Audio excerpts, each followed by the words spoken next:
اور اے لوگو، جو چیز تم کو دی گئی ہے سو وہ دنیا کی زندگی کا فائدہ اور اس کی زینت ہے، اور جو اللہ کے پاس ہے وہ بہتر اور ہمیشہ باقی رہنے والی ہے۔ کیا تم سمجھتے نہیں؟ بھلا جس شخص سے ہم نے اچھا وعدہ کیا اور وہ اسے حاصل کرنے والا ہے، تو کیا وہ اس شخص کا سا ہے جس کو ہم نے دنیا کی زندگی کے فائدے سے بہرہ مند کیا، پھر وہ قیامت کے روز ان لوگوں میں ہو جو گرفتار کر کے حاضر کیے جائیں گے؟ اور جس روز اللہ ان کو پکارے گا سو کہے گا کہ میرے وہ شریک کہاں ہیں جن کا تمہیں دعویٰ تھا؟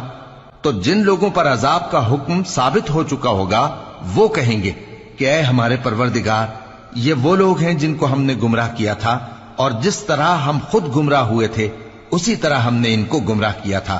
اب ہم تیری طرف متوجہ ہو کر ان سے بیزار ہوتے ہیں، یہ ہمیں نہیں پوچھتے تھے۔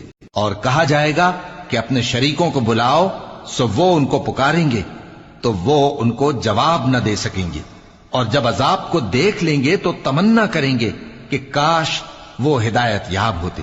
اور جس روز اللہ ان کو پکارے گا اور کہے گا کہ تم نے پیغمبروں کو کیا جواب دیا تھا، تو اس روز ان پر خبریں بند ہو جائیں گی، پھر وہ آپس میں کچھ بھی نہ پوچھ سکیں گے۔ سو رہا وہ شخص جس نے توبہ کی اور ایمان لایا اور عمل نیک کیے، تو امید ہے کہ وہ کامیاب ہونے والوں میں ہو۔ اور تمہارا پروردگار جو چاہتا ہے پیدا کرتا ہے، اور جسے چاہتا ہے برگزیدہ کر لیتا ہے، ان کو اس کا اختیار نہیں ہے۔